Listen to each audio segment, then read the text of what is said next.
бизнесийн маргааныг эвлэрүүлэн зуучлах аргаар түргэн шуурхаа шийдвэрлэхэд бид туслана. Малчин та мал сүргээ малын хэмтгүүлсэн даатгал даатгуулсан бол хаан банк болон төрийн банкнаас малчны зээлийн хүүгээс сарын Т.2.21 хөнгөлүүлэх боломжтой. Даатгалтай малчин та зээлийнхээ хөнгөлтийг эдлээрэй.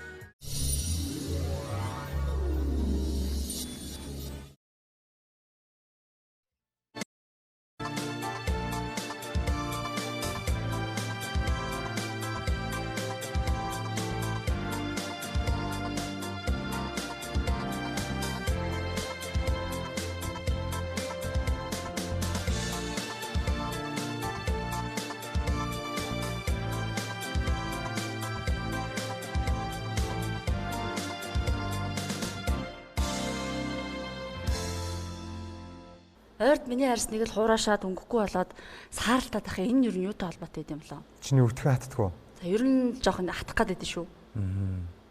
Өвтгөө хатах чих олон шалтгаан байгаа шүү те. Өвтгөө хатахаар арьсны гэж нөлөөлд юм уу? Нилээн нөлөөлнө. Харшлын шалтгаан, арьсны гоо сайхан ер нь юм юмд нөлөөлнө дөө.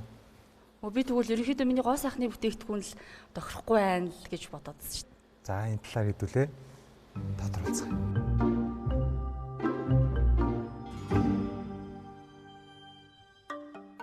Сайн мэцхан үзэгчдээ 120 эрүүл мэндийн хөтөлбөрийн Нидагийн дугаараар хэлж байна. Хөтлөгч эмч цэрэн тогтолтыг танилцуулахад таатай байна.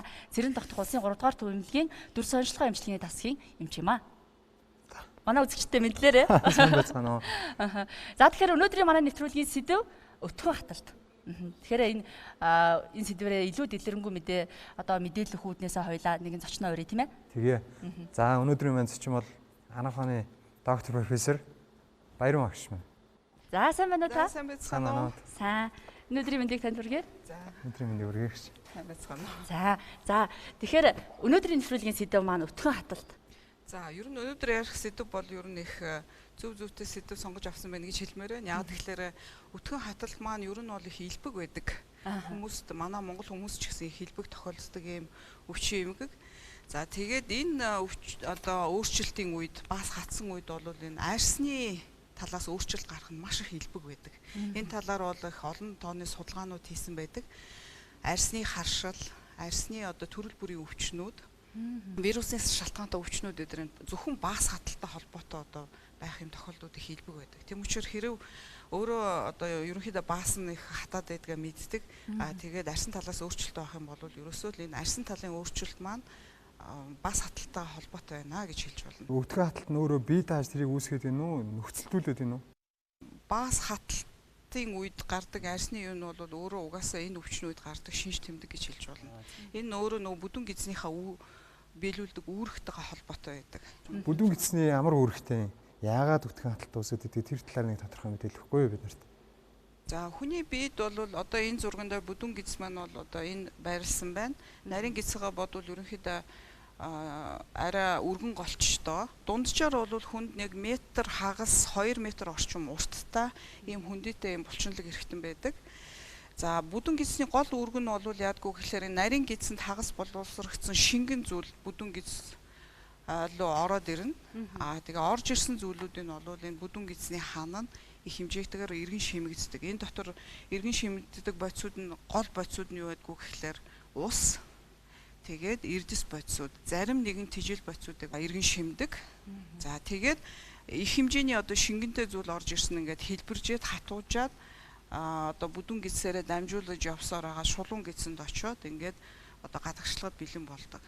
За бүдүүн гидсэн дотор мөн их олон тооны бичил биетүүд байдаг, хүнд хэрэгтэй. Энэ бол хүний дархлааны тогтолцооны одоо нэг гол хэсэг нь бас байдаг. Тэгээ бас их удаан байгаад ирэхээр тэр гадагшаа гарах ёстой хортой бодисууд эргэн шимэгдээд, эргээд цусны урсгалд ороод тэр нь одоо ингээд одоо арьсны дээр очиод ирэхээр одоо арьсыг чочроох, арьсан тал дээр өөрчлөлт гарах юм үндсэн одоо шалтгаан болж өгдөг. Харшил гэхэд иймэрхүү байдалтай энэ дотор одоо энгийн одоо харшил маш хүнд хэлбэрийн харшил гэхээр бас хаталтай улсууд ийм их өндөр 64% хүртэл. Вирусын халдвар болохоор ийм 58.1 хүртэл хүнд хэлбэрийн ийм вирусын халдварууд их тохиолддог.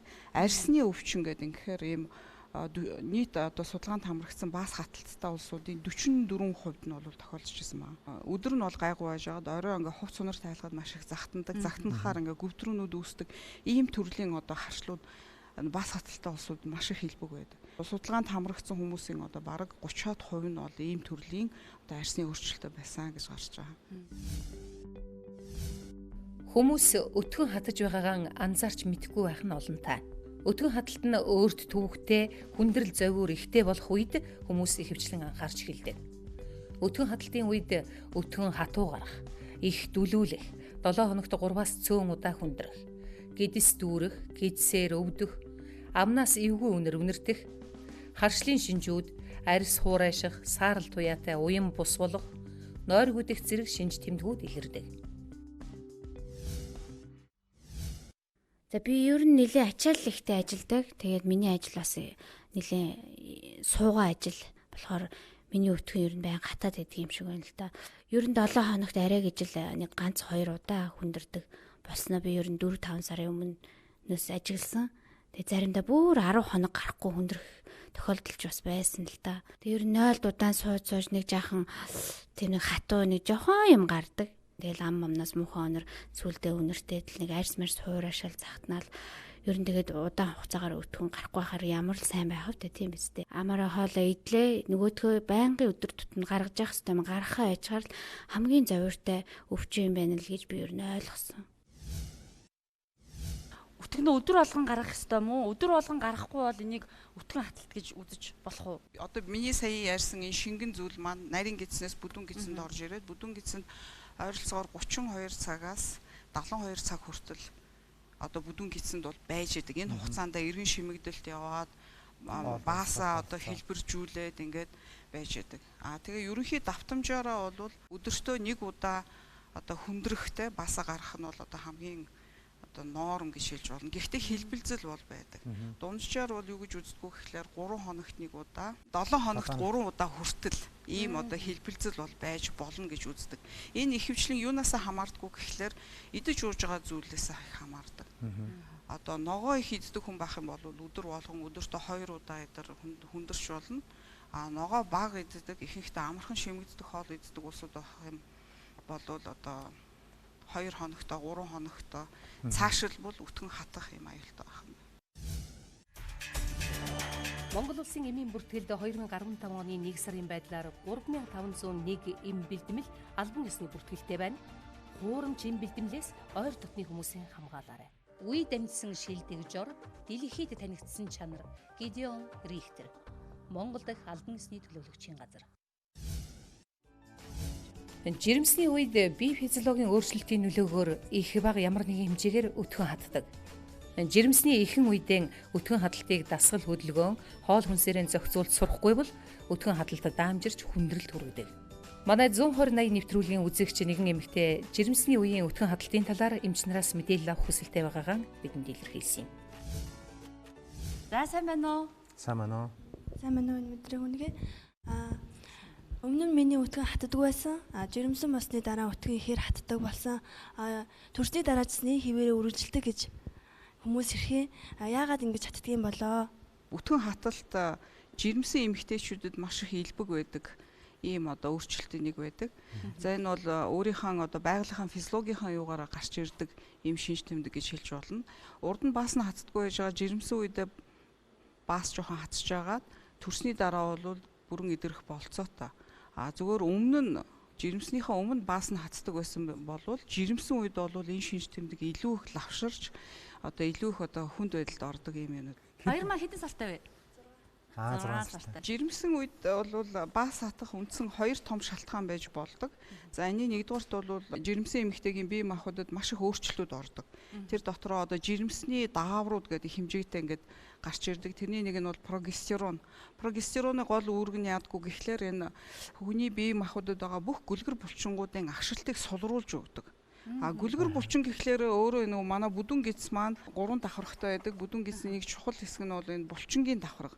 Булчингийн давхар нь бол гүлгэр энэ дотор одоо байгаа гэсэн үг. Энэ юуныхаа хан дотроо тий. Ингүүл мэдэгдэн. Тий одоо энэ хүндий дотор энэ ханых нь одоо нэг голын хэсэг нь бол булчингийн хэсэг. Энэ булчин бол дандаа гүлгэр булчингаас тогтчиход байдаг. Тэгэнгүүт энэ жирэмсэн үед бол прогестерон даавар энэ гүлгэр булчингийн агшилтыг сулруулад өгчдөг. Тийм учраас жирэмсэн эмэгтэй одоо бүдүүн гидсний гөрөлцөх хөдөлгөөн угаасаа их удаашраад ирдэг. Бүдүүн гидсний гөрөлцөх хөдөлгөөн удаашраа гэдэг чинь бас хаталт бий болгоход бол хүргэдэг бас нэг өөрчлөлт гэж хэлж болно. Ер нь бол өтгөн хатах нь бол хандлагатай. Угаасаа тийм хандлагатай болно гэсэн үг. Дээр нь одоо ингээд жирэмсний одоо хугацаа өнгөрөх тусам ургийн хэмжээ томрох тусам хэвлийн хүндэд дотох даралт одоо маш их болж одоо энэ дотор эргэтнүүдэр дотороо гидс, бүдүүн гидс, шулуун гидс эдэр дарагддаг. Ураг том болох тусам бас хаталт одоо үүсэх бас ахаад нэг тийм шалтгаан болж өгнө гэсэн. Дээр нь одоо жирэмсэн эмэгтэйчүүд илүү их юм бусад үе бодох юм бол илүү их мэдрэмтгий, сэтгэл их хөдлөмтгий, юмд амархан гомддог, гутардаг ийм байдалтай байдаг учраас энэ байдал нь ч гэсэн одоо бас хатгад бас нөлөөлдөг. Стрессэд их өртөмтгий ахна шүү дээ. Тийм учраас жирэмсэн эмэгтэйчүүд илүү их өтгөнд нь хатдаг. Өтгөн хаталттай хүмүүст жирэмсэн эмэгтэй хүмүүст зөвлөгөө нь юу вэ? Хамаагүй ийм хэрглэж ерөөсө болохгүй. Энэ бол нэгдүгээрт өөрийнх нь бие, хоёрдугаарт ургийн одоо эрүүл мэндэд айгүй муу нөлөөтэй байдаг учраас бие дааж өөрөө одоо дур мэдэн им бол хизээш хэрглэж болохгүй. Шаардлагатай гэх юм бол одоо эмчээс зөвлөгөө авах хэрэгтэй. Энээс өмнө өөрөө одоо авах ямар арга хэмжээ байна уу гэхлээр эслэг ихтэй одоо хоол идэх хэрэгтэй. Хоол ундаа зөв болгох хэрэгтэй. Тэгээд одоо жирэмсэн эмэгтэйчүүд зориулсан дасгалууд байдаг. Энэ дасгалуудыг одоо хийх хэрэгтэй. 128 эрүүл мэндийн хөтөлбөрийн өнөөдрийн дугаар өтгөн хаталт гэсэн сэдвээр үзэгч та бүхэнд хүрч байна. Нэвтрүүлгийнхаа дараагийн хэсгээр бид өтгөн хаталтаас хэрхэн урьдчилан сэргийлэх вэ гэдэг асуудлаар ярилцгаална. Өтгөн одоо хүний биед их удаан хадгалахдахаар биеийг бас их хордуулцдаг юм шиг байлээ. Мэдээлэл өдр ингээд ухаад үзэхээр ер нь бас биед их хортой нөлөө үзүүлдэг гэж уншаад тэгээд тэрэндээ санаа зовоод өтгөнөө гаргахгүй ингэж удаан яваад байхаар болохгүй хаа гэж бодоод клизм тавьдаг болсон. Хүн амьтнаас асуусан чинь нэг ийм цай байд юм байна гэж цай мэ хэрглэж үтсэн, им тан хэрглэж үзлээ. Тэгэл аль болох бүтэх бүхэл аргаар хүн явдгийн байна лээ л дээ. Эхэндээ үйлчилдэг байснаа сүүлдээ бас үйлчлэхэ болоод ирэнгүүт чинь хүн бас нэлээ эвгүй болд юм лээ л дээ. Юм хүм сүүлдээ ингээд идэх гэхээр бүр за одоо энийг идээд гаргаж чадахгүй дэ гэж бодохоор бүр юмаач идэж ууж чадахгүй болоод маш дарамттай юм билээ хүнд ер. Тэгээд ер нь хүмүүсээс би сонсохноо сүлд чи ер нь их бага идээд идэх юм биш үү? Жохоо ахиу идчихвэл яасан ахиухан идээд ивэл нөгөөдөг чи ингээ хөөгд гаргах чинь штэ өмнөх хурамтлагдсан юм чи ингээ ингээр нь би бас нэлээ ахиухан шиг иддэг болсон. Тэгсэн хэрнээл бас минийх нэг сайн гарахгүй л байсан л да. Нэг хүнээс сонссон чинь төрөлхийн юм урт гидстэй хүмүүс ч бас их ингээд өтгөн айгу удадгийн гэж штэ гэд сонссон. Энэ урт гидстэй байна гэдэг үнэхээр өтгөн хаталтанд нөлөөлдөг юм уу? Яадаг юм бэ? Энэ нөлөөлнө. Тэгвэл урт гидс гэдэг нь болохоор одоо бидний чих янз янз шүү дээ. Том чихтэй, жижиг чихтэй. Яг тэр шиг бидний эрхтүүд бас тийм онцлог гэж бас байна. Эрүүл мөртэй. Том чихтэй болохоор сайн сонсдог үстэй. Яг тэр шиг тэрнтэй зохицохын тулд бид нар хоолны дэглэмжийг нэмэх хэрэгтэй гэсэн үг юм. Одоо өөртөө зохицож сайн идэх гэхээсээ илүү одоо ямар найрлагатай хоол идэхийг нь хоёлаа асууж тодруулъя. Тий, их идэхтэй биш. Ямар найрлагатай хоолыг илүү төлхөө эргэлж тэрнээс би сэргийлэх хэрэгтэй гэдгийг асууцгаая. Өтгөн хаталтанд бол хоол тэжээлийн найрлага бол их чухал гэдэг нь бол тодорхой. Тэгэхээр хоол тэжээлийн найрлага бид нэг өдрийн хоногийн хоолоор авч байгаа шим тэжээлийн бодисууд дотор эслэг гэж одоо нийлмэл нүүрс ус хүний одоо хоол усруулах зам шингэдэггүй бүдүүн гидсэнд очиод ингээ гадагшилдаг тийм эслэгийг одоо хоолнд хэр зэрэг байгаа гэдэг чухал. Нөгөө нэг зүйл нь хоногт одоо усыг шингэн зүйлийг те усыг хэр хэрглэж ийнэ гэдэг нь бас их чухал хоёр үндсэн ойлголт болж байгаа. За тэгээд мөн хоолны хэмжээ бас мэдээж нөлөөлнө. Хит бага одоо хоол иж байгаа юм бол мэдээж өтгөн нөгөө хэмжээндээ хүрэхгүй байгаа учраас гидсэнд хадгалагдаад гарахгүй ингээ удаашраад ах ийм зүйлүүд бол байна. Эслэгч өөрийн нэг гол чанар нь ус татна. Тэгэхээр зэрэг бүдүүн гидсэнд нөгөө масс, өтгөний масс чинь удаан хугацаар хадгалагдахаар бүдүүн гидсэр одоо хамгийн идэвхтэй шимэгдэж гараад идэг шим тэжээлийн бодис чинь ус байгаа.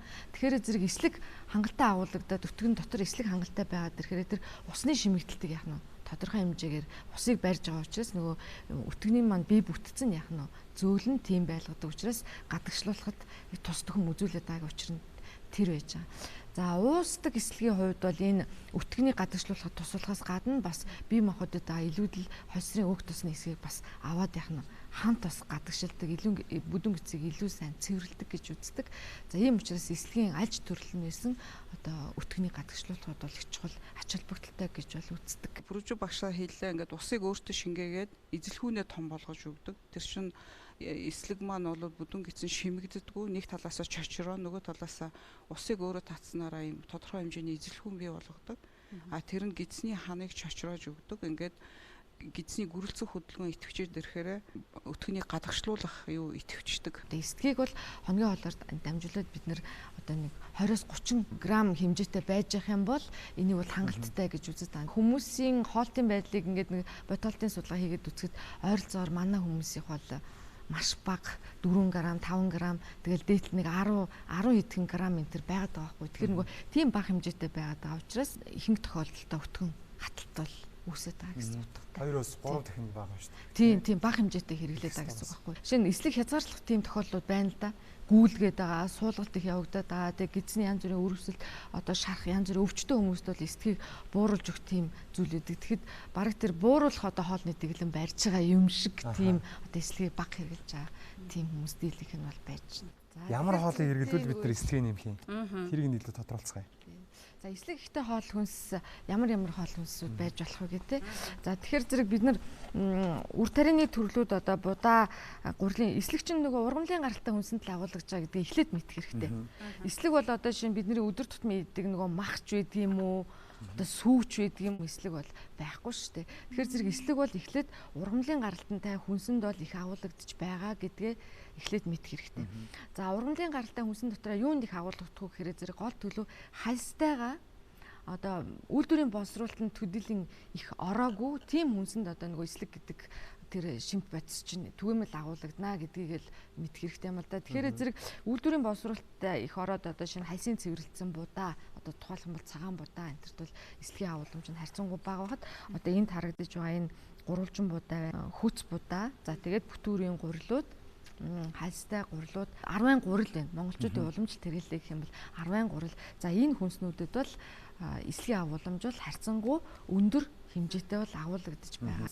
Ер нь бүх төрлийн ногоо бидний өдөр тутам иддэг одоо нөгөө байцаа гэх мэт зүйлүүдийг яасан. За хэрвээ өтгөн хатаа жишээ нэг өдөр өтгөнөө гаргахгүй болчлоо гэхэд тэр өтгөний гаргахын төлөө арга хэмжээ авдаг байх хэвээр. Буцаа тоолоор дамжиж. Тэгэхээр зэрэг өтгөн гадагшуулдаг нэг юм жижигхэн ягаан таблетын имийг бас маш их хэрэгэлдэг болчихсон байгаа тийм. Тэгэхээр зэрэг юун түрүүнд энэ бол хамгийн нэгдүгürt авах хэвээр арга хэмжээ биш юм л да. Хэрвээ им хэрэглэж байгаа тохиолдолд энийг бол эмчийн заавартайгаар яаж хэрэглэх үү гэдгээ бодож ингэж хэрэглэх ёстой. Тэр чинь одоо нөгөө гидсний үйл ажиллагаа, рефлексийн процесс ингээ бүх юмтай их нөлөөтэй хамаатай байдаг учраас хамгийн түрүүнд өтгөнийг маш сайн гаргадаг гэж овёсны будаа. Овёс одоо нөгөө дэлгүүрт байгаа геркулес гэдэг будаа. За хэрвээ бүр хүч нэмэгдүүлж авч үзэх гэх юм бол одоо харч ууга. Харч ууга нөгөө нэг харч уугаа яаж хэрэглүүлээ? Харч уугыг одоо бид нэр харч ууган гэхдээ нөгөө нэг бүр ингээд өөрөө нэг тийм их тийм зөөлөн тийм бэлцгэртүү тийм харж аваад. Тэгэхээр тэрнээс бол бид нэг 5-7 ширхэг магадгүй 10-аас илүү яах юм бол бүр нөгөө гидсний дүүрэн нөгөө хий өсөлттэй яагаад хий өсөлт ихсээд нөгөө бас сөрөг нөлөөтэй байдаг учраас нэг 5 ширхэг 5-аас 7 ширхэг ч юм уу тийм одоо том тийм харж авыг идэх юм бол тийм идэх юм бол илүү сайн гаргаж өгнө шүү дээ. Би энэ хэвгэн дээр нэг нэмчихлээ. Юу яасан? Далай ламын лекцийг сонссон. Тэгсэн Далай лам 5 жилийн өмнө цусны хаалганд орсон юм байна л да. Тэгсэн дурангийн аргаар тэгсэн эргэтнүүд нь яг л ингээл за 25 таг хүн ямар байх хэвээр тийм л байсан юм байна л да. Залуухан байсан. Тэгэхээр яагаад энэ хүн юм болчих вэ гэд нөгөөдөө сонирхоод нөгөө одоо Америкчууд сонирхсан юм байна л да. Миний одоо ийм байгаагийн учир бол өрдөөл энэ өглөөний болсон гурил, замбаа гурил. Бид нар одоо замбаа гурил 10 гурил гэж. Энд нууц нь миний бодож байгаагаар одоо нууц нь бол эндээ байгаа. Би өглөөд л энийг хэрэгэлдэг тогтмол хоол нь болсон. Өглөө эслэг сайн авч чадсан. Тий. Монголчууд ч юмс 10 гурилыг ерөөсөө л бас хийддэг байсан ард түмэн шүү дээ. Одоо бол харьцангуй бас 10 гурилыг хийдгээ болоод байгаад. За өөр нэг эсгийн агуулмж өндөртэй хүнс бол ялцчихгүй жимсгэн шүү дээ. Одоо тухайлх юм бол бидний хамгийн сайн мэддэг юу чацрагна. Чацраганд нь бол эсгийн агуулмж бас маш өндөр байгаа. Тэгэхээр жимсгэн тэр дундаа жимсгэн чинь нөгөө бид нар хастай нийтэд байгаа ш. Ер нь эслэг гэдэг бол жимсний гот бол хасанд агуулгадаад байгаа. Монголчууд бидний гол хоол бол махан бүтээгдэхүүн. Ийхүү өдөр тутам их хэмжээгээр махыг хүнсэнтэй хэрэглэх нь өдгөн хадалт болон бүдүүн гидсний аливаа эмгэгт хүрэхэд нөлөөлдөг. Учир нь мах нь уурга ихтэй бөгөөд уургийн ялзрал бүдүүн гидсэнд явагддаг. Бүдүүн гидсний бичил биетүүдийн үйлчлэлээр уургийн ялзралын үйл явцад хорт бодисууд үүсч бие организмыг хордуулдаг. Тиймээс улаан мах болон утсан, утаагаар боловсруулсан бүтээгдэхүүнийг байнга өдөр тутам хэрэглэхээс зайлсхийж, цагаан эдээ, ногоо зэрэг эслэг агуулсан бүтээгдэхүүний хэрэглээгээ нэмэгдүүлэх нь өдгөн хадалт болон бүдүүн гидсний аливаа эмгэг, бүдүүн гидсний хорт авдраас урьдчилан сэргийлэхэд тустай. Түрүү нөгөө их баг иддэг их одоо идэх баг идэх нөлөөлдөг гэж хэлжсэн шүү дээ. Жишээлбэл одоо ингээд миний ойлгож байгаагаар бид нар баг идлээ гэж бодоход ингээд гарахгүй ингээд гацчдаг байх нь баярмагшаа. Тэгээд энийг төрхийн тулд жоох идээд өгөл болчих юм уу?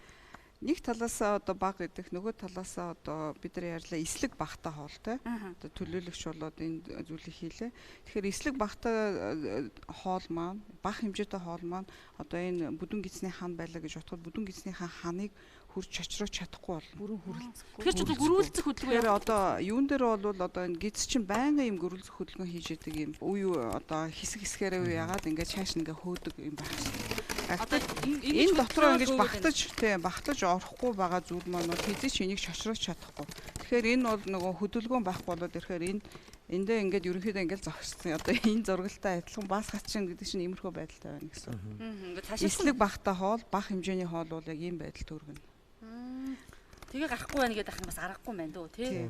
Энийг гаргахын тулд одоо Пүрүжин багшийн хэлээд байгаа эслэгтэй хоол иднэ гэдэг чинь болвол жишээ нь бид нар зүүрлээд хэлэх юм болвол за ингээ хоол идчихлээ. Одоо би одоо нэлээ ахиухан иддэг боллоо. Гэхдээ чи ер нь юу яаж яаж шүү. Тий одоо юу итгэж мэдгүй хүмүүс хэл. Нэрээд тийш. За яг энэ чинь тэгээ хурдан шинг яадаг үлээ. Тий одоо ер нь энэ бол нийтлэг байгаа л да бидний. Энэ бол тий амархан шимжтэй бүтээгдэхүүн түргэн хоолны одоо. За ингээ би сүүлдээс нь араас нь яа мэдчихлээ. За тэгээ чадахгүй болохоор нь яасан байх нь вэ? Кебаб. За кебаб нь өөрөө бас цагаан будаа. Амархан шимждэг нүүрсүс байдаг тийм үү хөрөжүүд бас. За. Ийм мэдчихэд ингээ яхад бол эслэг багтаа учир энэ одоо гөрүүлзэх хөдөлгөөн их итгэхгүй байна гэсэн үг тийм. Одоо гөрүүлзэх хөдөлгөөн чинь ингэж явуулдаг шүү дээ. Ингээд явна шүү. Тийм ингээд аажмаараа ингээд хөөсөөр ингээд гадагшлуулах ёстой байна. Хэрэв бид нар эслэгтэй хүнс идлээ гэж бодоод эслэг гэдгээ бид нар одоо энэ шоткор төсөөлөх юм бол эслэг ямар одоо үйлдэл хийж гэнэ вэ гэхээр нэгдүгээрт эслэг, хоёрдугаар шингэн байх ёстой. Энэ хоёр хамтдаа байж ус. За ус ууж гэн гэж төсөөлөөд эслэгтэй хоол маань энэ бүх бидний юуг болвол ингээд шааш нь сайн түлхэж өгнө гэсэн үг. Одоо ингээд энэ гөрүүлзэх хөдөлгөөнийг идэвхжүүлээд өгнө. Гөрүүлзэх хөдөлгөөн идэвхжээд ирэхээр цаашаа одоо ингээд бидний идэж уусан одоо хоол хүнсийг одоо юу яагаад ингээд өтгөнөөр гарч байгаа гэсэн. Нэг түүхгүй гаргахад. Тийм түүхгүй гаргахад бол хамгийн сайн юм. Эцэг чи ерөөсөө ийм л үүрэгтэй юм биш үү те? Тийм гэсэн үг. Ерөөсөө сот техникээр үүрэгтэй юм шүү. Техник шүү. Гэт цэвэрлэх нь тий бас. Цэвэрлэх. Ер нь бол тодорхой хэмжээгээр бас цэвэрлж өгдөг гэсэн үг. Гэхдээ эслэг маань бол устаа ерөөсөө хамт ажилладаг. Түрүүн бид нар ярьжсэн энэ бол бүдүүн гидсэн шимэгддэггүй юм нүүрс ус. Тэгээд ус өөрийг шингээдэг. Ус өөрөө шингээгээд ирэхээр ингээ хөөж ирдэг. Хөөж ирэхээр эзэлхүүн бий болж ирнэ. Гөрүүлзэх хөдөлгөөнийг идэвхжүүлнэ. Тэгээд ингээд өөрөө нөгөө ийм хөөцсөн зүйл учраас ингээ гидсээр цаашаа ингээ явахдаа гидсийнхаа ханыг ингээ бас одоо шоотог шиг ингээ те цэвэрлэгээ. Тэгээд түлхээл саяны шиг л явах нь шүү дээ те. Цэвэрлэн ч түлхэн ч. Ер нь өтгөө хатдаггүй ч гэсэн. Гэхдээ энэ бол түлхэх хөдөлгөөн нь бол гидс өөрөө хийн. Энэ гидсний хөдөлгөөнийг идэвхжүүлж өгдөг өөрөгтэй гэсэн үг. Тэгэхээр үзэгчтэй хандж хэлэхэд бид өтгөө хатдаггүй ч гэсэн бидний өнөөдрийн эрүүл хооллолт, эрүүл амьдралын хэв маяг байна. Бас ойлгогдож байгаа хаа энэ ярианаас. Энд харагдж байгаа энэ нөгөө төргөө хоол байна. За ингээд энгийн нүрс ус их агуулсаад энэ төмөс байна. Жишээ нь тий. За эднэр бол гол төлөв одоо эслэгийн агуулмж их багтаагаас гадна үйлдвэрийн боловсруулалт их орсон. Одоо энэ будаанууд бол жишээ нь бэгийн төрлийн амин дэмүүд гэдэг их олон зөвлөлөөр баялаг байж хад бол эднэр бол одоо шимтгийллийн агуулмжийн хувьд бол бас ядмаг За тэгээ эслэгээ чинь дагаад энэ одоо ногоонууд чинь бусад нөгөө шимтэж жилийн бодисуу чинь бүгдээрээ дагалдаад ороод ирж байгаа байхгүй. Тэгэхээр агуулмж багтаа ядуу хүмүүс идээд хар зэрэг бусад шимтэж жилийн бодисуудын ч гэсэн дотол үүсээд тэгээ тэр нь бас цаашаа нөгөө бие физиологт нөлөөлөөд нөгөө эрүүл мэндэд нөлөөлөд байгаа. Тэгээ хамгийн харамсалтай нөгөө энэний нөлөөлөл чинь маш хурдан биднэрт харагдахгүй. Тэ одоо тодорхой бүр урт хугацааны дараа 5 жил 10 жилийн дараа нөгөө бидний биед өвчин болж үүсэж байгаа учраас ялч үүд бидний ярьж байгаа урьдчилан сэргийлэх гэдэг асуудал маш чухал. Зүгээр хоолн дээр нэмж хэлэхэд бас энэ баас хаталтай холбоотой ямар хүнсний бүтээгдэхүүнүүд заавал идэх ёстой байдгүй гэхлээр ургамлын тос хэрэглэх хэрэгтэй байдаг. Одоо бид нар энэ ногоонуудыг хэрэглэнэ гэдэг чинь одоо салат хэлбэрээр ихэнхдээ одоо идээд тэр нь одоо ургамлын тос, наран цэцгийн тос, оливын тос гэдэргээд яагаад тос их чухал байна вэ гэхлээр тос маань өөрөө цүсний ялгаралтыг идэвхжүүлж өгдөг. А цүс маань бол энэ нарийн гидсд ороод эргээд энэ бүдүүн гидс эдрийн гөрүүлзэх хөдөлгөөнийг бас идэвхжүүлж өгдөг нэг чухал фактор байдаг. Цүстэй. Тийм учраас ер нь Монгол улсуудад яагаад юм бас хаталт илбэг байдгийг нэг шалтгаан нь цүсний замын эмгэггүй цүс ялгаралт их буруу болсонтой холбоотой. Бас их чулуужлаас хэлбэг шүү дээ. Тийм эмэгтэй улсуудад их хэлбэг тохиолддог. Тийм учраас эмэгтэй улсуудад бас хаталт их байдгийн бас нэг шалтгаан нь энэ байдаг. Зөв өөх тосоо бас зөв хэмжээтэй хэрэглэх. Энэ ногоогоо хэрэглэх жишээ нь ургамлын тос хэрэглээд байх юм бол нэг талаасаа эсэлгэн амин дэмүүд нь эрдэс бодисууд нь нөгөө талаасаа одоо өөх нь бол энэ гидсний гөрүүлсэх хөдөлгөөнийг давхар идэвхжүүлж өгөөд тэгээ энэ одоо бас хаталтаа тэмцэхэд одоо чухал нөлөөтэй байх нь. Монгол улсын эмийн бүртгэлд 2015 оны 1 сарын байдлаар 3501 эм бэлтгэл албан ёсны бүртгэлтэй байна. Хуурамч эм бэлтгэлээс ойр дотны хүмүүсийн хамгаалаарай. Үе дамжсан шилдэг жор, дэлхийд танигдсан чанар. Гидеон Рихтер. Монгол дахь албан ёсны төлөөлөгчийн газар. Эслэг энэ эрүүл мэндэд ямар чухал нөлөөтэй тэр дундаа энэ өтгөн гарахад ямар чухал үүрэгтэй юм бэ гэдгийг бид нар илүү ойлгомжтой болгох үүднээс бяцхан туршилт хийх чинь гэж хэлж болохоор байна тий. За туршилт эхлэе. За одоо бидний баас хэрэг эслэг байхгүй байх юм бол юм хэлбэр дүрс байхгүй. За тэгээд одоо энэ одоо шингэн одоо шавар шиг ингээд тэгээ бүдүүн гидсний ханд наалтаад ингээд үлдээд ах нь байна. Цаашаа хөөгдөж гарахгүй. Энэ өөрөө эргээд өтгөн хаталтаа үүсгэж. Тий. Эргээд энэ хандаа ингээд наалтаад ирэхээр энэ ханд нөгөө эргэн шимэгдэлт байнга явагдаж байгаа учраас нөгөө хортой бодисууд эргэн шимэгдэх юм нөхцөлийг бий болгож байгаа. За тэгвэл одоо хэрэг одоо бид нар энэ дээр баг зэрэг ногоо нэмсэн байгаа харагдаж байгаа бах. Ногоо идээд ногоо маань одоо дотроо эслэгтэй гэдэг ингээд төсөөлөл байх юм бол одоо баасыг ингэж хэлбэржүүлж өгөөд эзэлхүүнтэй болгоод тий тогтохгүй ингээд. Одоо ингээд цаашаа бүдүүн гисний ханаар удахгүйгээр цаашаа ингээд хөөгдөж наалахгүйгээр ингээд хэлбэржээд энэ дээр ишээ ус уугаад ирэхээр хэмжээгээр хөөгөөд томроод эзэлхүүнтэй болоод ирэхээр гидснийхээ хааныг ингээд шошрогоод ингээд гадагшлна гэсэн. Тэгэхээр энэ нь одоо зөв хоолт байх юм бол ийм бастай байх нь байна. Буруу хоолтой байх юм бол одоо ингээд шингэн бүдүүн гидснийхээ хандаа наалтсан, цаашдаа баас улам хатсан, тэгээ бие махбод юм хорцсон юм байдал. Шинж тэмдгүүд илэрнэ гэсэн. Яаж утгана хатаахгүй байх уу гэдэг дээр бол дандаа л усны тухай яригадаад байна тий. Ус бол их чухал ер нь бол. Тэгэхээр яг нэвтрүүлгийнхаа дараагийн хэсгээр хэлүүлээ. Устай холбоотой ус яаж энэ өтгөн хаталтанд нөлөөлдгийг те гэдэг тухай ярих уу? Тэгээ тодруулцгаая. Тэгээ хүний бие махбод өдөртөө нэг 9 литр ус одоо бие махбодод эргэлзэж идэг гэж үздэг. За энэний 2 литрийг бол бид нар хоол хүнс одоо те ундаа насаа авдаг. Бусад одоо 7 литр нь бол энэ хоол боловсруулах эрхтний зам дотор аяндаа үүсч идэг юм дотоод шингэнүүд байдаг. За жишээ нь хэд нойр булчирхаан шүүрэл цүс ходоодны шүүрэл эдэргээд нийлээд нэг 8.5 литр байх юм те. Дийлэнх нь бол эргэн шимэгддэг байгаа. Буцаад эд эслүүгээ буцаад очдог. Тийм биелүүгээ буцаад хоол боловсролтод оролцоод эргээд ингээд эд эслүүгээ ингээд тархаад явдаг. Энэ дотроос бол ойролцоогоор уусан 2 литр шингэний 2 литр нь гадагшилдаг. Тэр нь яадгүй гэхээр 80% нь бол амьсгалаар гардаг байгаа. Бидний хэрэглэсэн ус.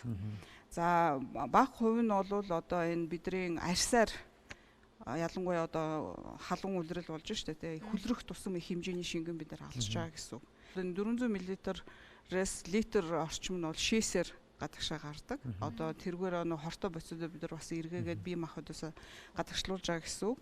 Тэгээ бага хэмжээтэй нэг 100 мл 200 мл орчим нь бол баасаар гарч явах хэрэгтэй байдаг. За тэгээ энэ бол балансыг бол заавал барьж явах ёстой. Орж байгаа шингэн, гарч байгаа шингэн баланстай байх юм бол хүн эрүүл байна.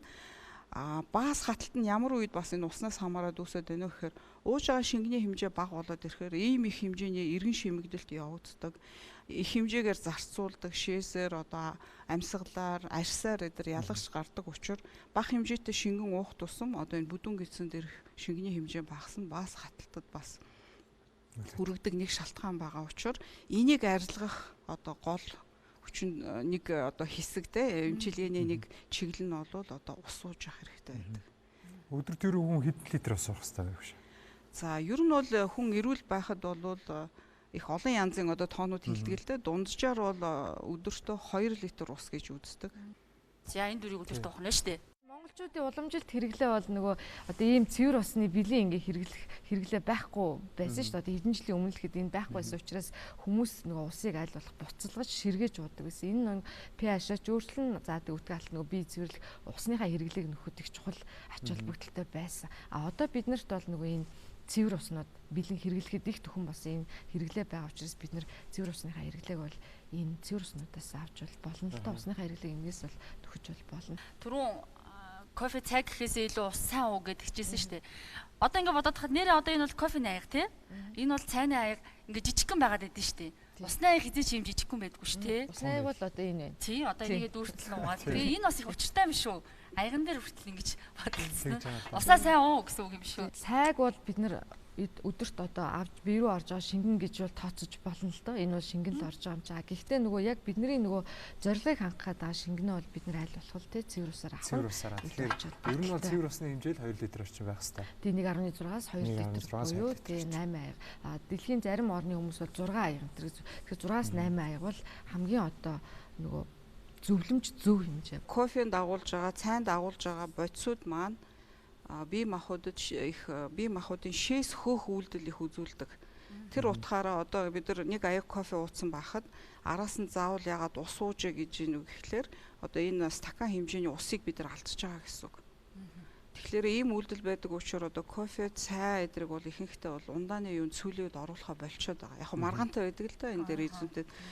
Шээс хөөх үйлдэл одоо бие махбодод үзүүлдгийнх нь хувьд бол шингэн юунд бол оруулахгүйгээр явж байгаа. Энэ бол сэргээх ундаанууд одоо ядарсан эдэр үед бол жоохон энерги авах те юу авах эдэр зорилгоор бол уудаг ундаанууд ч те кофеин агуулдаг ийм бүтээгдэхүүн байдаг учраас энэ ярианаас үүдээд бас одоо жирэмсэн үед хөхүүл хүн тийм ээ тэдэрт бас усны хэрэглээ ихсэж байгаа шүү дээ. Тэрийг нь бас давхар тооцож ууж явах зүг баг тийм үү? Мэдээж хэрэг усны хэрэглээ бол одоо шууд их олон факторуудаас хэр хэмжээтэй хүн болгон бас 2 гэдэг нэг тоон дээр тогтож бас болохгүй. Хүн болгоны өөрийн гэсэн онцлогоос хамаарат одоо түрүүн бүрж багш хэлсэн 1.5 6-аас ахуулаад 2 литр 100 болохоор бид нар 2 литрээс илүү ч уух шаардлага гарна. Ягаад тэгэхээр бидний зарцуулт их байгаа учраас арьсаараа хөлрөө далдна, амьсгаадад тийм үү амьсгаатахаараа одоо халуун болохоор их амьсгаад нь тэргүүрээ их алдна. Бас хаталтай холбогдуулаад одоо яаж ус уух вэ гэдээ ярьсан те. Зүгээр яг эмчийн хувьд хэлэхэд бол усыг яаж уух ёстой юм бэ гэхлээр өтгөн хацдаг улсуудад бол өглөө үлэн ходоодон дээрээ ус уух маш одоо хамгийн зөв арга. Одоо дээр үеийн энэ уламжлалт аргууд байсан ба ш ус ширгээгээд уудаг байсантай адилхан. Одоо бол бид нар бэлэн ус өөртөө бэлэн ус байхгүй бол одоо карантиныхаа усыг буцалгаад буцалсан усаа хонуулаад яг юм тасалгааны одоо температуртай юм усыг өглөө юу ч хийдэггүй багт ерөөсө бослоо усаа уулаа. За энэ одоо хэрэглэг нь бол нэгдүгээрт айгүй их зөөлөн хоол боловсруулах эрхтнийг энэ өдрийн хугацаанд одоо зөв ажиллах, гөрөлцөх хөдөлгөөний нэвтрүүлэх гэдэг айгүй сайн үйлдэлүүд бас байдаг. Өгчүүл мэн одоо настай хүмүүс манаас мөнгө аяганд сүү хонол ус хонуулаад өглөөнүүд тийм учраас байна шүү. Эцэсээ яган ч гэсэн хонуулаад уугаад байна. Цэсний яон энэ төр ч юм бас нөгөө хүний биед их ач холбогдолтой зүйлүүд байна. Тэгэхээр тэгж хэрэгэлдэг байсан. Энгийн эсрэг үйлдэлтэй мөнгө юу өдөр бол цэс өдөр бол тийм. Жишээлбэл бид нар өдрийн хоолоо ингээд ажил дээр ихэвчлэн гадуур иддэг шүү дээ. Тэгвэл сүүтэй цай, баху цай ингээд уудаг. Тэрийг ихэвчлэн цуг юм уу эсвэл хойно нь уугаад байдаг тийм. Гэхдээ тэр наан нуух уу цаана нуух уу гэдэг дээр ер нь хэрэглэн яа. Энэ бол их чухал асуудал. Уух юмыг бол хэзээ ч хоолтой хольж болдгоо.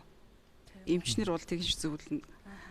За тэгэхээр яг гэхээр ихэнхдээ одоо өтгөн хатдаг улсууд бол одоо жин ихтэй улсууд байдаг учраас нэг талаас одоо өтгөн хаталтаа засах, нөгөө талаасаа жингээ буруулах зорилгоор бол усыг бол хоол унд идэхээс өмнө 30 минутын өмнө ууж явах хэрэгтэй.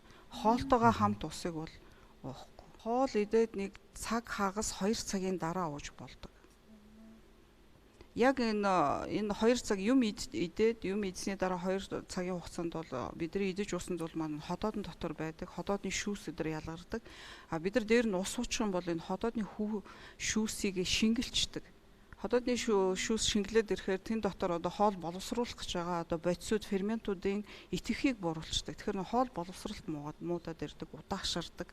Тэгээд эргээд нөгөө нэг одоо бас одоо янз бүрийн хоол боловсруулах замын өвчин эмгэг үүсэх юм бас суур өөрчлөлт болоод ирдэг.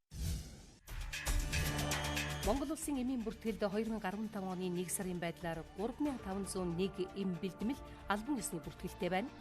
Хуурамч эм бэлтгэлээс ойр дотны хүмүүсийн хамгаалаарай. Үе дамжсан шилдэг жор, дэлхийд танигдсан чанар. Гидеон Рихтер. Монгол дахь албан ёсны төлөөлөгчийн газар. Бид нар дахин ууцаараа бас хүмүүсээс санаа бодол асуултууд авсан. Энэ дэр ерөнхийдөө бид нар нэвтрүүлгийнхаа явцад ихэнх асуултуудад хариулчлаа. Тэгэд энд нэг 2 асуултыг бас нэлээд тодруулж хэрэгтэй болов уу гэж би бодож байна. Биеийн дулаан өтгөн хаталтанд нөлөөлдгүү. Гиз цэвэрлэх цай байнга хэрэглэх нь муу юу? Ийм цай уухгүй бол өтгөн гарахгүй байна. Яаж байнга тогтмол цагт хүндэрдэг болох вэ гэсэн байна. Өтгөн гадагшлуулдаг цай, өтгөн гадагшлуулдаг ягаан юм гэдэг ингээ манайх их ярьдаг штэ. Ийм имийг замбраагүй хэрэглэх нь бол эргээд одоо хүний эрүүл мэндэд их буруу нөлөөтэй байдаг. Ийм зүйлүүдийг бол заавал эмчийн зөвлөгөөгөөр хэрэглэх шаардлагатай. Эмч яагаад эмчийн зөвлөгөөр байна вэ гэхээр бас хаталтанд хүргэдэг их олон шалтгаануудын нэг нь бол бүдүүн гидсний өөрийн өвчнүүд байдаг. За тэр дотроо бол одоо баас нь хатж байгаа шинж тэмдгээр юм амь насанд аюултай юм бүдүүн гидсний хавдар гэдэг өвчин илэрч болдог. Хэрвээ ийм тохиолдлууд байгаа нөхцөлд бол өөрөө ямар нэгэн арга хэмжээ аваад янз бүрийн тэр цай уугаад эм уугаад ингээд байх нь одоо эрүүл мэндэд илүү хохирол үзүүлж болдог. Тийм учраас шалтгаанаа зөв болох хэрэгтэй. Энэ шалтгааныхаа дагуу одоо арга хэмжээнд авах хэрэгтэй гэж хэлмээр байна. Тэр чинь нөгөө одоо тэр гидсний бүх одоо байх ёстой зүйлүүдийг ч ихсэн бууруулна. Дээр нь тэгээд нөгөө усан хангалттай авах юм бол буцаад нөгөө дегидратац их тэргээр болгодог. Тэгэхээр зэрэг нөгөө тий усгүйч процесс явагддаг. Одоо тураах цайг ууслан байлаа гэхэд буцаагаад яаж тэр алдсан зүйлүүдийг буцаад нөхөх вэ гэдэг асуудлыг бид нар бас их сайн бодох хэрэгтэй. Ер нь тэргийг сэргээдэг гол бүтээгдэхүүн бол нөгөө нэг пробиотик бүтээгдэхүүнүүд байна шүү дээ. Хэсэг цагаан эднүүд нөгөө амиж бичил организм агуулж байгаа нөгөө тараг хормог, айраг гэл ингээл тэр бүтээгдэхүүн тэгэл арц тэднэр дандаа хэсэг цагаан эднүүд орж ирж байгаа. Бага насны эмэгтэй хүүхдийн өтгөн хаталтын шалтгааны цус багталтай ээжээс цус багталтай хүүхэд төрснөөр тайлбарлах юм аа. Энэ нь зөв үү? Зүгээр болох магадлал байгаа юу гэж бас нэгэн үзэгч маань асуусан байх юм. Цус багталтай ээжээс цус багталтай хүүхэд төрөөд энэ нь баас хаталтанд нөлөөлж гэнэ гэхээр за шууд нөлөө бол байдаггүй. Цус баг байна гэдэг чинь угаасаа бүхэл дотор эрхтнүүдийн тижэл хангалтгүй байна гэсэн үг. Одоо тижэл хангалтгүй байгаа эрхтний үйл ажиллагаа муу байна гэсэн үг. Тэгээ бүдүүн гидсэн дээр аваад үзвэл цус багталтай улсуудын гидсний хөдөлгөөн ерөөхдөө жоохон сул талтай. Нөгөө гүрэлзэх хөдөлгөөн гэдэг нь одоо жоохон итэх муутай байна. Энэ нь өөрөө цаашаа бас хаталтад хүргэх одоо ийм олон шат амтлагтай байж болно, үгүй ч байж болно. Тэгэхээр нөлөөлж болох тийм шалтгаан байж болох учраас хэрв одоо энэ хүний өтгөн хатаад байгаа бол хүүхдийн өтгөн хатаад байгаа бол өөр ямар нэгэн шалтгаан байна уу? Шууд бол бас тэрнтэй цус багталтаасаа болоод бас хатаад ийн гэж хэлж болохгүй л дээ. Наснаасаа хамаарат эхний одоо сард байгаа хүүхэд хэдэн удаа одоо өтгөнөө гаргах ёстой бэ гэдэг норма ээж нар одоо мэд хэрэгтэй байх нь шүү дээ. Тэгэхээр хөвөлж байгаа хэмжээнийхээ югаараа л байна. Өдөрт 10 удаа хөвөлвөл 10 удаа өтгөн гадагшлна гэсэн үг. За энэ бол хэвийн. За нэг нас хүрсэн хүүхэд бол өдөртөө 2-оос 4 байх жишээ нэ тэ. За тэгээ насан дээшлэх тусам одоо өтгөнөө гадагшлуулах одоо тоон бол багасаад өсвөр насныханд ирэхээр өдөртөө 1 юм уу 2 өдөртөө 1 удаа одоо тэ өтгөнөө гадагшлуулах юм юутай. За дараа нь анхаарах зүйлний үед гэхээр хүүхдийн одоо өтгөн нь том хүнийхээс бас ялгаатай. Жохон байх тусам одоо 6 сар хүртэл байх юм бол хүүхдийн каш шиг чансан хүүхдийн каш шиг юм хэлбэргүй юм байна. За 6-аас 1 настай хүүхд бол одоо баг зэрэг хэлбэрчсэн юм уу эсвэл хүүхдийн каш хэлбэртэй. Тэгээд 2 наснаас хойш бол юм хэлбэрчсэн ба одоо өтгөн гарах бол хэвийн байх нь байна. За тэгээ энэ дээр үндэслээд одоо ямар нэгэн өөрчлөлт гараад байна уу? Өдөртөө 3 өдөрт 4 өдөрт одоо гадагшлуулах ёстой өтгөний одоо тоон гарч байгаа баасных нь өтгөнийх нь хэмжээ дээр өөрчлөгдөд хатуу те нөө хорхол шиг болоод байгаа юм болоод ирэх юм бол одоо хүүхдийн өтгөн хатж байна гэж ойлгож болно. За тэгээд наснаас нь хамаарат энэ хүүхдүүдэд авах арга хэмжээнүүд нь бас их онцлог байна. Ихэнхдээ одоо хөхүүл хүүхдүүд ах юм бол нэмэлт өхрийн сүгээр эдэр угжиж байгаа угжны хүүхдүүд илүү их өтгөн хатах одоо юунд өртөмтгий байдаг. Эхийн одоо хөхөр боожж байгаа хүүхдүүд бол харцсангуул гайгүй. Ягаад тэгэхээр энэ найрлагынхаа хувьд илүү их өхрийн сүү, эхийн сүү хоёр бол их ялгаатай байдаг учраас түүгээр аюутай. За тэгээ ийм хүүхдүүдэд ийм зориулсан тусгай ийм бүтээгдэхүүнүүд байдаг. Дотроо одоо бидний яриад байгаа эслэг их агуулж аваад ийм бүтээгдэхүүнүүдийг одоо сүүгээр нь юугаар нь угжуулад ингээд хэрэгжилж болно. Нэг нас хүртэлх хүүхдүүдэд их чухал юм нь бол хүүхдүүдэд хоол хүнсэн дээр нь анхаарахаас гадна ийм илэг хийх тэ дасгалууд хийлгэх гэсэн ийм юмуд одоо гидсийн ингээд эвтэйхэн нар зүв тойруулж бүдүүн гидснийхэн дагуу ингэж илэг хийж өгөх, хүлийг хөдөлгөж тэ ингэж нугалж одоо гидсний булчингийн юу гэдэг сайжруулах гэсэн ийм дасгалууд дээр заавал хийж явах хэрэгтэй.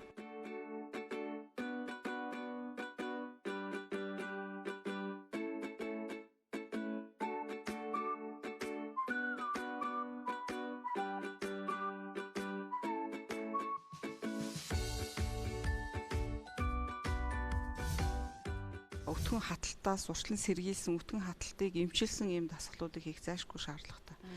Тэгээд ер нь бол энэ 3 зүйл одоо суур одоо эмчилгээ гэж хэлж болно. Усыг одоо зөв зохистой хэрэглэх, хоол унд зөв зохистой. Энэ дотор хоол хүнсэндээ шив доктор түрүү хэлсэн одоо эслэгээр баялаг хоол унд хэрэглэх, пробиотикуудыг заавал хэрэглэх. За тэгээ энэ дээрээ 3 дахь зүйл бол ерөөсөө идэвхтэй амьдрал буюу тэр дотроо дасгал хөдөлгөөнтэй байх. Яг ямар дасгал хийвэл бид нэр? За хамгийн энгийн одоо хинч хийж болохоор дасгал бол өглөө сэрэнгүүтээ орон дотроо дээшээ хар шивтээд тэгээ 2 хөлөө ээлжилж одоо хөвлөл угаа ингэж нааш нь өвдгөөрөө нугалж ингэж нугалж өгнө. За тэгээ энийг нэг удаа хийхдээ 20 удаа жоохон амраад ингээд 3-аас 4 удаагийн давтамжтай өдөр болгон хийх. Энийний дараа бол одоо 2 дээшээ харж хөвтөж жагаад 2 хөлөө нуглаад ингээд дугуй унж байгаа юм шиг юм хөдөлгөөн хийхтэй. Тийм итэвхтэй. За энийга ойролцоогоор бас 3-аас 4 удаагийн давтамжтай. Тэгээ энэ дасгалыг бол өдөр болгон өглөө ялангуяа те хийх нь одоо тий их тохиромжтой. Эсэлгээр баялаг хүн сэргэлэх, ус уух, идэвхтэй дасгал хөдөлгөөн хийх нь өтгөн хадалтаас урьдчилан сэргийлэх, өтгөн хадалтыг эмчлэх гол зүйл юм. Энэ бүх зүйлийг амьдралынхаа хэвшил болгосон ч өтгөнөө тогтмол гаргаж чадахгүй. Өтгөн хадалт хэвээр үргэлжилсээр байгаа бол та хоол боловсруулах нарийн мэргэжлийн эмчид хандаж бүдүүн гидсний эмгээг байгаа эсхээ тодруулаарай. Ер нь бол юу байх хэвээр 50-аас дээш насны хүмүүст 3 жилд нэг удаа заавал дуранд болох хэвээр. Бүдүүн гидс өтгөн хатсан ч хатаагүй ч. Ер нь бол энэ зөвлөмж юм. Тийм. Тэн дундаас өтгөн хатах юм бол тэр өтгөн хаталттай холбоотой дараа өвчин зарч ирдэг. Шулуун гидсний өрөвсөл байна, шулуун гидсний шарах байна. Дахиад гидсэн өөрөө ингээд өтгөн баригдаад ирэхээр цүлхийгээд цүлхэн үсчихэж байгаа. Тий. Тэр нь эргээд өөрөө юуны одоо цус алтын шалтгаан болдог, төвжирлэг үүсэх шалтгаан болдог. Тийм болж. Тэгэхээр архаг өтгөн хаталттай хүмүүс ерөөхдөө бол дургийн шинжилгээ зөвлөгддөг. Эрдэнэт хараад гидсний одоо гөрүүлсэх хөдөлгөөн болно.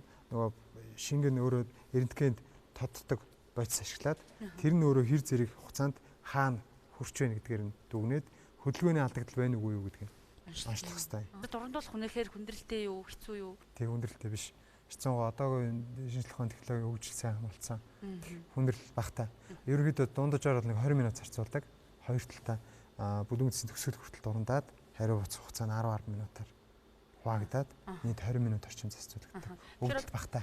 Өнөөдрөөс идэвхтэйгээ холбоход өтгөө хаталтанд нөлөөлөх шалтгаан тодруулах. Хоёрдугаар хавдраар өвдөх эрсдэл байна уу вэ гэдэг тодруулах нь зөв. Өтгөн хатах ийм шинж тэмдэг их олон улсуудад бол илэрч болдог. За энийг бол одоо урьдчилан сэргийлэх эмчлэх зорилгоор үндсэн 3 зүйлийг бол бид нар түрүүн анхааруулж хэллээ. Усны зөв хэрэглэгээ, одоо хөдөлгөөнтэй, идэвхтэй амьдралтай байх. За тэгээ зөв зохистой, эслэгээр баялаг хоол хүнс байх хэрэгтэй гэдэг энэ 3 зүйлийг бол маш их анхааруулж ирсэн. За энэ дээр нэмээд